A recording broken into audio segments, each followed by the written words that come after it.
Bonjour, on reçoit aujourd'hui le directeur de Altiné, Rémi Ousseno, c'est bien ça, excusez-moi. C'est Husseno. Ousseno, excusez-moi. Je vous excuse. Alors, est-ce que vous pouvez nous parler du bilan de la saison de 2024 à 2025 ? Comment se termine cette saison ? Je peux vous en dire les grandes lignes, hein, c'est pas encore tout à fait fini. Cette saison, pour moi, elle est importante, elle est particulière parce que c'est ma première saison en tant que directeur. Je suis arrivé fin 2024, donc c'est la première saison complète que je fais. Concernant le bilan, il est un peu en demi-teinte parce que l'année 2024 a été une très bonne année en termes de fréquentation, également pour nous à l'Alticiné de Montargis. Par contre, la première période 2025, depuis le 1er janvier, c'est pas très très bon. Les chiffres sont en baisse, c'est moins 10% au niveau national, c'est aussi notre cas ici. Les gros succès de 2024 qui ont été un petit truc en plus, le Comte de Monte Cristo et l'Amourouf, pour les deux premiers, le Comte de Monte Cristo et l'Amourouf, c'était sur la saison d'avant.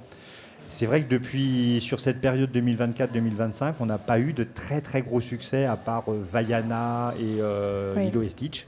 Mais sinon, et puis en termes de films français, on n'a pas eu de très très gros succès. Un peu l'Amourouf, mais voilà. Et sinon, ma foi, c'est une saison où il s'est quand même passé beaucoup de choses.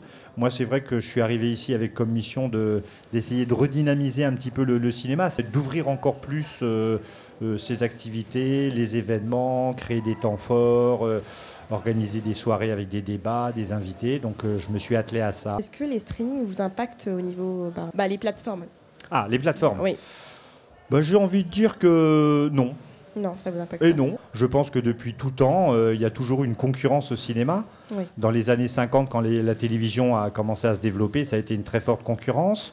Après, il y a toujours eu plein de choses, plein de concurrents entre guillemets au cinéma. Les jeux vidéo sont aussi des concurrents. En fait, la problématique du cinéma, c'est de capter les gens pour qu'ils viennent passer 2 heures, 2 heures et demie dans une salle de cinéma, plutôt que d'aller voir des images sur un autre support. Toujours rappeler que voir un film dans une salle de cinéma, ça reste l'expérience la plus extraordinaire, la plus émouvante, où on partage ses émotions avec d'autres. Quelles sont les actions que vous mettez en place pour attirer un public jeune ? Ça, c'est une excellente question, et une question que je me pose tous les jours. Déjà, ce qui est compliqué, c'est qu'il y a plein...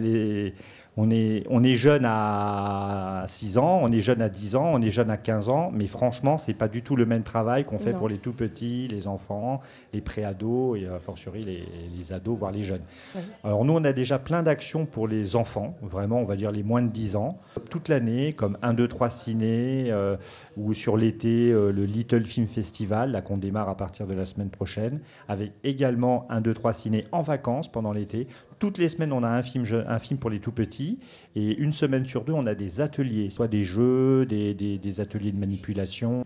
Et d'ailleurs, j'en profite pour dire que c'est des séances qui ont lieu en matinée, soit le mercredi matin à 10h45, soit le dimanche matin à 10h45. Ce qui est plus compliqué pour nous, c'est les ados et les jeunes, on va dire. Voilà, de 12 à 18, 16-18 ans, c'est un peu plus compliqué. Et on n'a pas encore aujourd'hui d'action spécifique.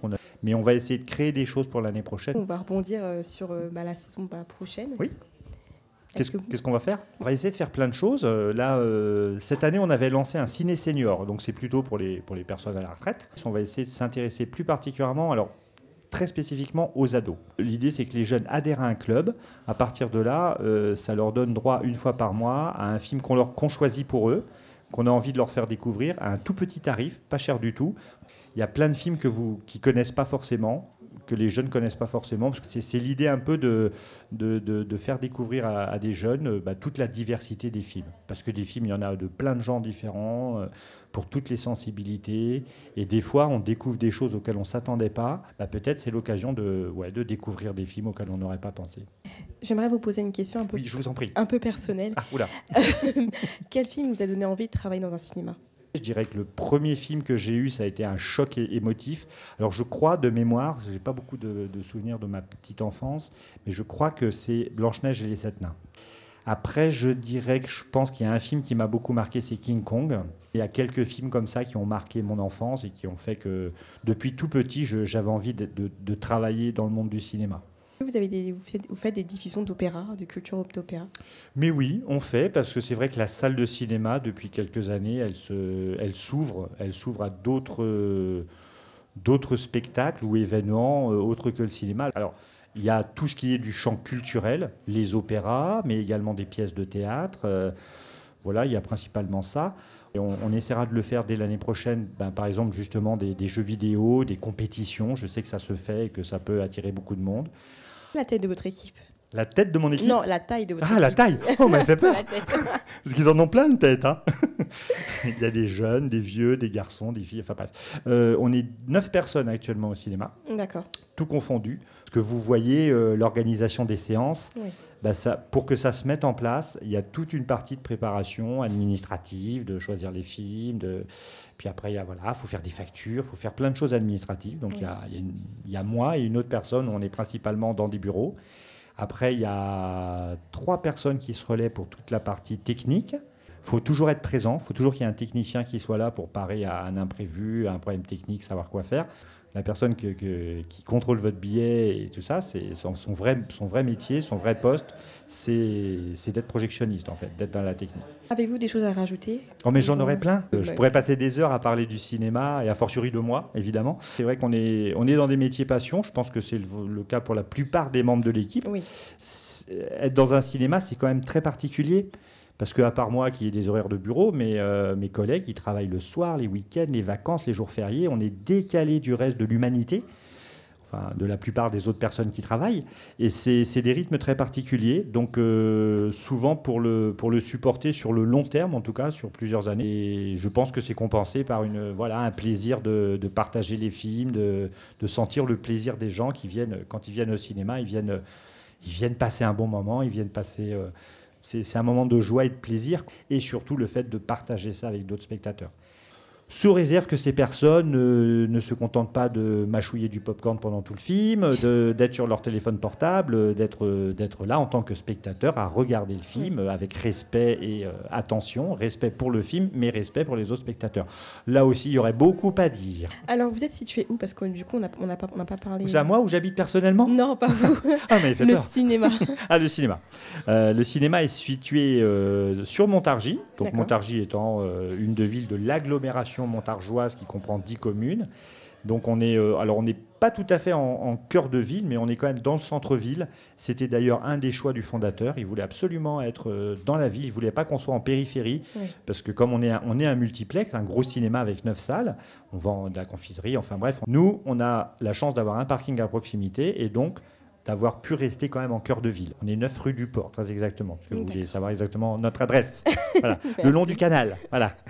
On peut presque venir en bateau nous voir. Récemment, nous voyons les jeux vidéo qui s'importent de plus en plus au cinéma avec des films de tous les studios. Est-ce que ces films-là permettent vraiment d'ouvrir le cinéma à beaucoup plus de monde? Alors je dirais que oui et non.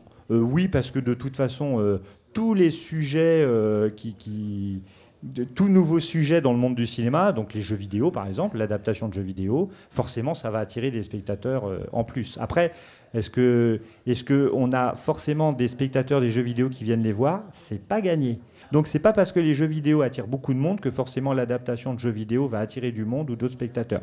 Néanmoins, il y a un côté, je pense, spectacle dans les jeux vidéo, je connais pas bien, enfin... Je connaissais quand j'étais très très jeune, mais ça fait très longtemps que j'y joue plus. Je pense qu'aujourd'hui, il y a des jeux vidéo qui sont spectaculairement beaux et dont une adaptation en cinéma peut être spectaculaire. Voilà, Minecraft par exemple. C'est un bon exemple. Je pense que beaucoup de joueurs de Minecraft sont venus voir le film au cinéma, je suppose. Donc oui, sûrement, ça nous attire des spectateurs. C'est une bonne idée d'adapter des jeux vidéo. Est-ce que la fête du cinéma se passe bien? La fête du cinéma se passe très bien. Alors c'est surtout à mes collègues qu'il faut le demander, parce que ceux qui sont en caisse à accueillir les hordes de spectateurs. Écoutez, tout se passe bien jusqu'à maintenant. Je pense, vu les chiffres de ce dimanche, qu'on est un petit peu dans la tendance de cette année 2025 qui est un peu en baisse. Mais néanmoins, on a du monde, tout se passe bien. Voilà, c'est le plus important, c'est que tout se passe bien. C'est que chaque spectateur passe un bon moment, qu'il soit 1 ou 100. C'est ça qui compte. Et vous venez au cinéma? Oui. À Montargis? Oui, très souvent. C'est bien. Vous aussi? J'ai testé plusieurs cinémas pour comparer les cinémas. Oui. Et on remarque bien cette guerre technologique qu'il y a entre les cinémas et vraiment sur le fait que voilà, les plus petits cinémas ne peuvent pas forcément avoir le matériel des gros cinémas. Et vraiment, il y a une différence qui fait qu'on préfère les petits cinémas pour la durée. Ce qui est intéressant, là, monsieur disait qu'il faisait beaucoup de cinéma, je reprends pour cause du micro, et qu'il y a plusieurs types de cinéma, et c'est vrai, il y a des petits cinémas, des gros cinémas, avec des moyens financiers qui n'ont rien à voir les uns avec les autres.